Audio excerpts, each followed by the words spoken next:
¿Cómo está, doctor? Que se pica pierde, le da la bienvenida. ¿Cómo están? Muchas gracias por la invitación.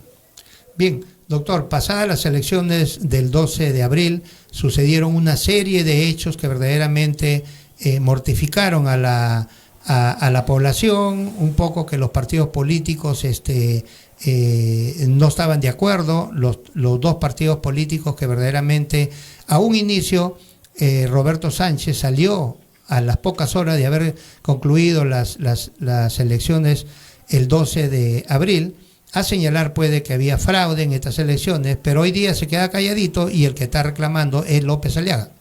Sí, bueno, yo quisiera destacar lo siguiente de las elecciones. Creo que ha sido muy importante advertir que el pueblo peruano en su integridad tiene una vocación sustantiva a favor de la democracia. Se ha visto peruanos que han tenido que esperar 5 horas para ejercer su derecho al voto. Yo he visto personalmente personas discapacitadas que han estado haciendo cola 2 horas o 3 horas y luego sin ninguna ayuda, sin contar con sillas de ruedas, los he visto caminar como podían para alcanzar su mesa, incluso subiendo las escaleras en su centro de votación.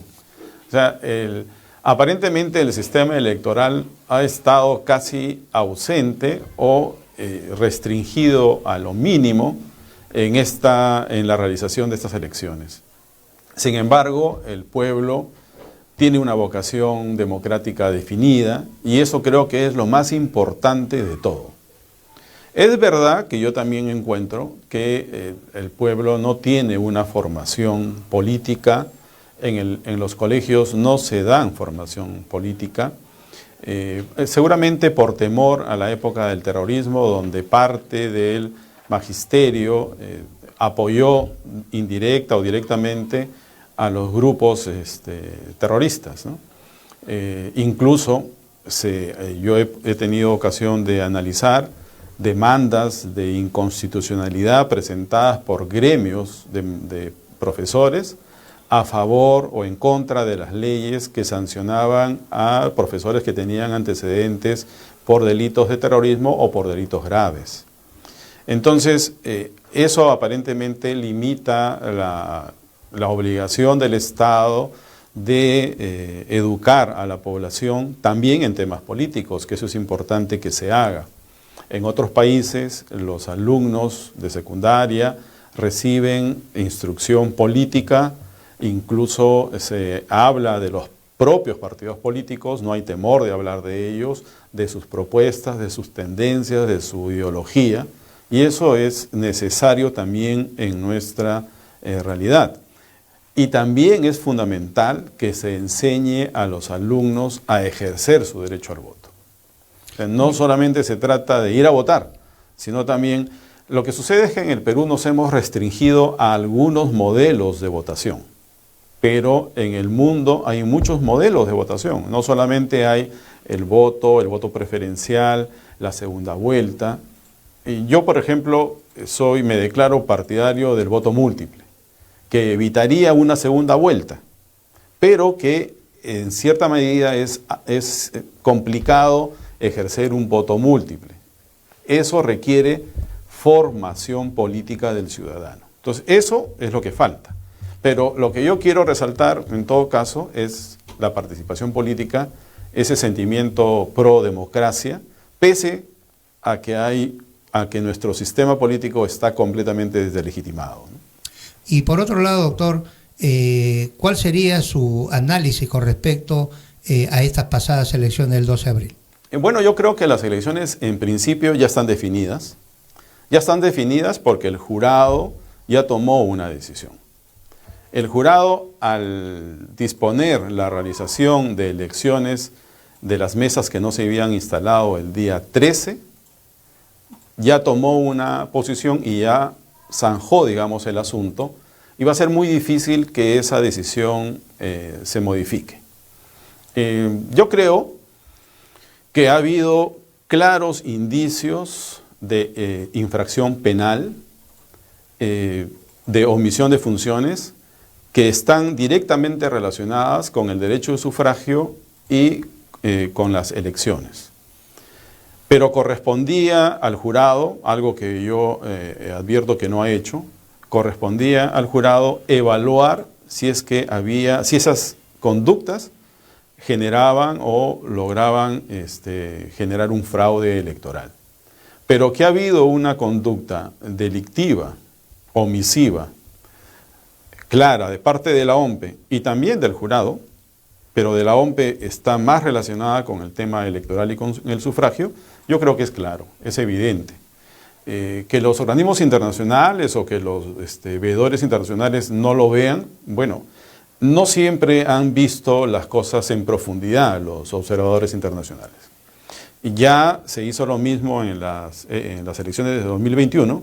Yo formé parte de una comisión, asesoré a una comisión, y esa comisión elaboró un informe que fue suscrito tanto por gente de Renovación Popular como de Fuerza Popular. No fue suscrito por la representante de la izquierda, pero en ese informe se demostró de manera objetiva que el Jurado Nacional de Elecciones se parcializó en el trámite de las nulidades y las apelaciones que presentó Fuerza Popular. Y eso es un dato que ningún observador internacional ha analizado ni ha visto. Y incluso luego el juez supremo que estuvo a cargo de esa elección fue ratificado por la Junta Nacional de Justicia, lo cual se contradice con el ejercicio que hizo del cargo en las elecciones. Y las pruebas están en ese informe y además son objetivas, no es simplemente una afirmación sin ninguna prueba, ¿no? Entonces, yo creo que ya las elecciones están definidas en cuanto a la opción de si hubo fraude o no. El jurado, al tomar esa decisión de abrir las mesas para el día 13, convalidó de alguna manera las irregularidades que había cometido la OMPE, porque si no hubiera hecho eso, y usted justamente en la introducción ha indicado que estamos hablando de una diferencia de 25.000 a 30.000 votos, y esas mesas que no se abrieron el día 12 representan más o menos 50.000 electores, el doble de lo que es la diferencia entre las dos fuerzas principales. En consecuencia, si no hubiese habido esa elección del día 13, definitivamente las actividades que, consecuencia de la inactividad, la omisión de la OMPE, hubieran generado un impacto directo sobre las elecciones. Esa decisión, además del día 13, yo la verdad no le encuentro ninguna justificación, va en contra de los principios que rigen nuestro sistema electoral, va en contra del principio que es casi sacrosanto por disposición del Tribunal Constitucional y que el jurado también lo utiliza cuando le conviene, que es el tema de la preclusión.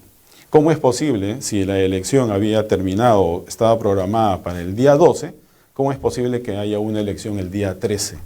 No hay ninguna justificación. En la decisión que adopta el jurado no hay una mayor motivación, no hay una invocación de principios ni menos de normas legales porque no existen, y en consecuencia eso se verá ya, la consecuencia, en todo caso la responsabilidad de las autoridades electorales se verá después, pero en lo que se refiere al proceso, eso ha definido ya el tema de la legitimidad o la validez, mejor dicho, del proceso electoral.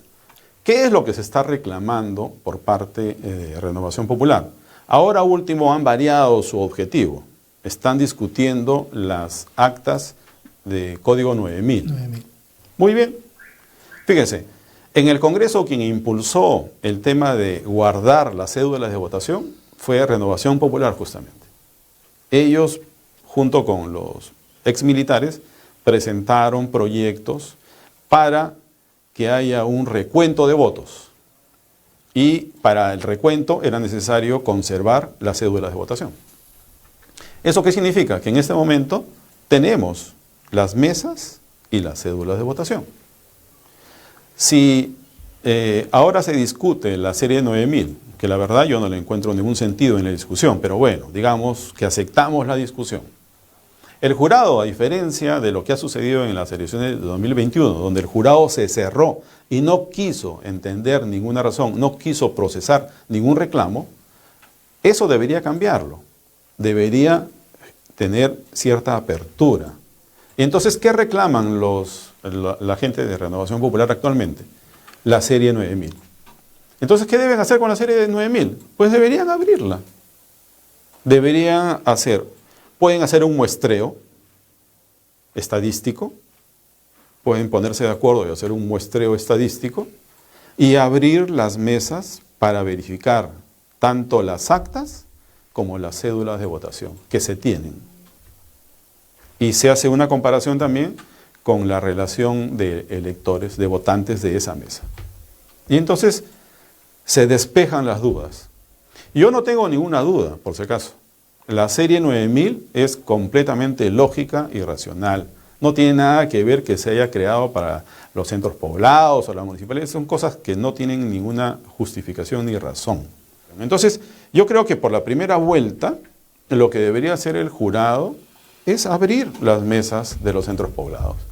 Puede hacerse, porque son 4.700, es bastante, puede hacerse un muestreo y verificar si efectivamente ha habido o no algún fraude. Pero eso debería hacerse inmediatamente. Eso podría tomar 3 días a lo más. Y para la segunda vuelta, yo hice llegar a algunas personas una propuesta. Fíjense, ¿por qué se discute el tema de fraude en las mesas de votación? Y esto no lo digo yo, no lo estoy inventando, sino que ha habido sentencias del Poder Judicial que han condenado a personas por fraude electoral. ¿Cuál es la mecánica que en esas sentencias ha ocurrido? Los funcionarios de la OMPE han tomado las actas electorales y en blanco las han hecho firmar por los miembros de la mesa, con la excusa de que así era más rápido porque si no se iban a demorar. Y esta vez que la gente se ha quedado hasta la madrugada, imagínense, pues con mayor razón alguien va a firmar para decirle, ¿sabes qué? Es más rápido, te vas a demorar menos, pues no te vas a quedar más tiempo. Y aprovechaban esa circunstancia y luego llenaban el contenido de las actas. Incluso utilizaban actas verdaderas y actas falsas. Pero las falsas las metían al cómputo y las verdaderas las guardaban. Esa es una práctica que ha ocurrido. Otra práctica que en la otra sentencia es que se ponían de acuerdo y iba alguien que no era miembro de mesa, iba alguien temprano a la mesa y se colocaba como miembro de mesa y cuando venía el titular o el suplente le decían que ya estaba ubicado y el titular, qué mejor, decía, bueno, voy a evitarme quedarme todo el día acá y se iba. Y entonces el que se quedaba llenaba el contenido en colusión con el funcionario de la OMPE, llenaba el contenido a su antojo, favoreciendo a un candidato. Entonces, acá se ha utilizado un mecanismo de llevar computadoras, impresoras, de hacer actas. Mire, yo creo que algo más simple sería que los miembros de mesa, al terminar el escrutinio, se tomen una foto con el acta. Y esa acta debería ser escaneada y remitida a un centro para que un software permita leer los resultados y eso agilizaría el trámite. Acá han querido utilizar una computadora, ingresar los datos en la computadora, imprimir las cédulas, hacer firma digital. Miren, lo digital en realidad genera cierta sospecha, porque lo digital no lo pueden ver, no es material, es digital, no es material y eso, lo que no es material puede generar cierta sospecha. Y no solamente acá, en países desarrollados, en Alemania, por ejemplo, no utilizan el voto digital o voto informático, no lo utilizan. ¿Por qué? Por ese motivo, el Tribunal Constitucional de Alemania indica que el uso de tecnología implica la necesidad de gente experta en esa tecnología. Y eso se aleja del conocimiento común y corriente de la gente. Y entonces hay como una separación entre lo que puede hacer el ciudadano y lo que está haciendo la tecnología. Y eso no ayuda a que las personas puedan directamente controlar el ejercicio del voto. Entonces, yo creo que el tema de la fotografía sería mucho más sencillo. Además estarían presentes los miembros de mesa, porque acá, ¿qué es que discute? ¿Qué también se dice Renovación Popular? Dice que han suplantado a los miembros de mesa. Sí, pues si no hay una fotografía, yo firmo. La firma, lo malo es que la firma hay personas que no están acostumbradas a firmar igual, o no están acostumbradas a firmar. Hay personas que simplemente son obreros o se dedican a labores del campo y no están firmando documentos constantemente. Entonces, o se olvidan de su firma o la varían en el tiempo. Y entonces es fácil decir, ah, no, esa firma es falsa porque no se parece a la que está registrada en RENIEC. Pero eso no necesariamente es así. En el informe de la Comisión Investigadora de las Elecciones de 2021, también se hicieron el análisis de esas actas que decían que eran falsas y finalmente el perito demostró que no eran falsas, que le correspondían a la persona que aparecía como la titular de esa firma. En consecuencia, la fotografía con los miembros de mesa y con el acta ayudaría tanto a acreditar la presencia de los miembros de mesa como el contenido del acta. No habría la posibilidad de que luego sea llenada de una manera diferente. Entonces yo creo que eso por ejemplo, debería hacerse. Y otra cosa que debería hacerse, que es fundamental me parece a mí, y acá voy a chocar con partes del Perú. Hay lugares en el Perú donde no permiten que las fuerzas políticas se reúnan, hagan un mitin y expresen sus posiciones. Cuando hay alguien que no es de su orientación política, los agreden, les arrojan piedras, líquidos y cualquier otra cosa, o los insultan. Eso se vio en las elecciones de 2021.